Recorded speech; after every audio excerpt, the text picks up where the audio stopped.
All right, let's jump into a deep dive on something pretty concerning going on in Indonesia. Yeah, a really kind of hidden crisis. Exactly, something you might not even know about. We're talking about the Marindan people, an indigenous community, and, well, they're facing a silent threat. A silent but serious threat Yeah, that's the to thing. their whole way of life, even. It is. And our main source today is this article, The Sago Crisis in Indonesia. Oh, yeah, from Investor, right? That's the one. The hidden disaster you need to know about. Pretty dramatic title, but it pulls you in. Definitely. And it takes us right into the rainforest, a place we all think of as paradise. Lush, yeah, Vibrant, yeah. But under the surface, there's this whole crisis going on, exactly. And the article zooms in on the younger generation, too. especially the kids. It's all tied to this food, this sago. You ever heard of it? Sago. Rings a bell, but Yeah, it's like this starchy thing, comes from the sago palm. Super important to the Marin people. like their main food. For centuries, yeah. But here's the problem. It's disappearing. And the article makes it clear the consequences are hitting the kids the hardest. It mentions this 2-year-old girl, Louise, Right. Louise, she's battling malnutrition. and it sounds like she's not alone. Not at all, sadly.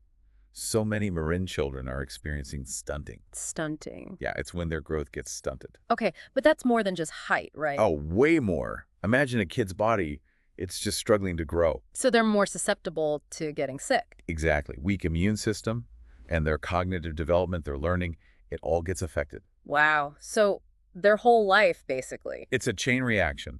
They struggle in school, can't earn as much later on. It's a tough cycle to break. So this sago palm, this disappearing food, it's pretty crucial then. Oh, absolutely. Think of a sago palm. Huge trunk, reaches way up high. Okay, I'm picturing it. For generations, the Marin people, they've harvested this palm Yeah. carefully. It's not just some food, it's their identity. But they're switching to rice now and processed stuff. That's the crisis. Why abandon a food that sustained them for so long? Good question. It's complicated. We're talking deforestation, government policies, and indigenous knowledge all getting ignored. Let's unpack that. Deforestation first, I guess. Yeah, the article talks about this company, Medco Energy. They've been clearing tons of rainforests in South Papua, For what? biomass energy production. Oh, wow. So less forest, less sago palms. Direct link.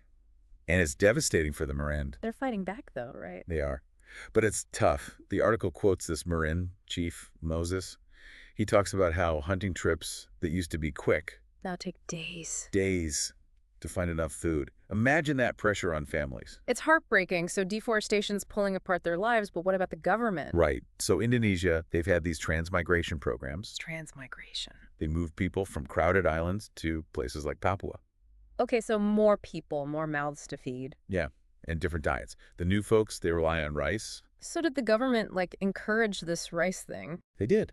Promoted rice farming, even gave incentives to switch. Wow. And the Marin, were they on board? The article quotes this Marin dad, Bonifacius Gibbsay, and he says, I don't know anything about rice. I don't know how to work the land, the fertilizer, the harvest, and how it can even become rice. So you have these people forced to abandon their traditional food, For something totally and foreign, they're getting sick from it. it's a perfect storm. Deforestation limits the sago, the government pushes rice, and their health suffers. It's deeper than just food, though, isn't it? It's their culture. Absolutely.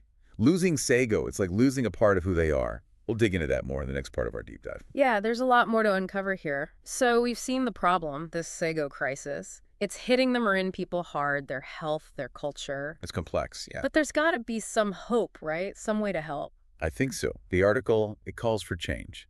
Sustainable development, respecting indigenous rights. Okay, that sounds good, but how? What does that actually look like? Imagine, instead of seeing their traditions as, outdated, Yeah. we see them as wisdom. These people, they've been stewards of the rainforest for, forever. They know how to live with nature sustainably. Exactly. They know the plants, the ecosystem. It's all connected. So we should be learning from them, not telling them what to do. Right. Think about it. We assume modern is always better, but Sometimes the old ways are best. exactly. Maybe supporting sago production is the answer, not pushing rice. Sago's been working for them for centuries. It's good for the environment, too. And it's their culture. It's who they are. So how do we make that happen? What are the actual steps? Well, deforestation's huge, right? We got to tackle that. The article points to Medco Energy. That company clearing the rainforests. Yeah. Holding them accountable, pushing for responsible land management. So corporations have to change, but what about the government? Those policies favoring rice, that's got to change. Absolutely. Imagine policies that actually support traditional food systems. Like incentives for Sago. Yes. Funding research to make it easier to process, store, maybe even Sago in school lunches. Wow, so it's like you help the environment, the Marin people, their health, their culture. It all ties together. It gives them control over their own food, their connection to their land, their traditions. It's like that saying, give a man a fish, feed him for a day. Teach a man to fish, feed him for a lifetime. Exactly. Empowering them, not just handing out solutions. You know, this whole thing, it reminds me of that movement to include indigenous knowledge in, like, global solutions. Totally. For climate change, for food security, they have so much to teach us. It's a huge shift, though, right? To actually listen to them, not just talk over them. It is. It's about respect for their land, their culture, their knowledge, giving them a real voice. And supporting their food systems, like you said. Sago, not just some weird food, but something valuable. We got to decolonize our diets, our thinking. Open up to these different ways of living. Maybe someday we'll all be eating Sago. But seriously, this whole deep dive... It makes you think. It does. About food, culture, how we're all connected. The choices we make, they impact people far away. It's a powerful realization. Yeah. We can't just ignore these problems. So what can our listeners actually do to help the Marine right now? Awareness is huge. Spread the word. Share this deep dive. Talk to people. Research organizations working in Indonesia. Maybe donate. And think about the companies you support, right? Sustainable, fair trade, all that. Every dollar we spend, it's like a vote for the world we want. So much to consider. But for now, we'll leave you with this thought. What if Sago, these traditional foods, they're actually the key to a better future? More resilient, more sustainable, something to ponder. Food for thought, literally. Exactly. We'll keep digging into that in the last part of our deep dive. We've been talking about the Marin people, Sago, Indonesia. But it got me thinking, is this just like an isolated thing? Or is this happening more? Oh, it's definitely bigger than just Indonesia. Sadly, what the Marine are dealing with, it's happening all over. Really? Yeah. The Amazon rainforest, the Arctic, indigenous communities everywhere. So same problems. Same patterns. Traditional food, gone. Land taken away. Cultures disappearing. It's a lot. What does that say about us then? I mean, about how we treat nature, these communities. It's a tough question, isn't it? Makes us look at our idea of progress. Yeah, like, is it really progress if it's hurting people and the planet? Right. We've been focused on economic growth, but at what cost? And we've ignored indigenous knowledge, like it's nothing. Exactly, like it's backward. But here's the thing. They have the answers. In many ways, yes. They've lived sustainably for centuries. They know the land, the food systems. And we're facing climate change, food shortages. We need those answers. It's crazy, right?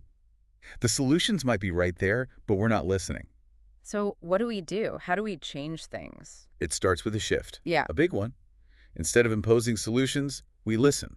To the Marin people, to other indigenous communities. Yeah. Learn from them. Yeah. Include their knowledge in our decisions. So it's not about us fixing them, it's about working together. It is. It's about respect for their land rights, their cultures, everything. Yeah. Giving them a real voice. And supporting their traditional food, like sago. Seeing its value. Decolonizing our diets. Yeah. You know, opening up to new possibilities. Sago pancakes, here we come.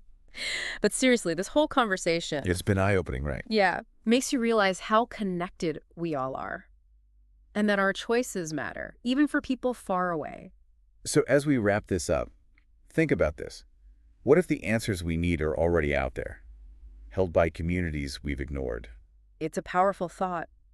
That the Marin people and others like them, they're not just victims, but they hold solutions. Exactly. So let's listen, let's learn, let's work together to make things better for everyone. Great point to end on. Thanks for joining us for this deep dive. We hope you learned something new and maybe it even sparked some ideas. Always good to have these conversations. Absolutely. Keep exploring, keep questioning, and we'll catch you next time.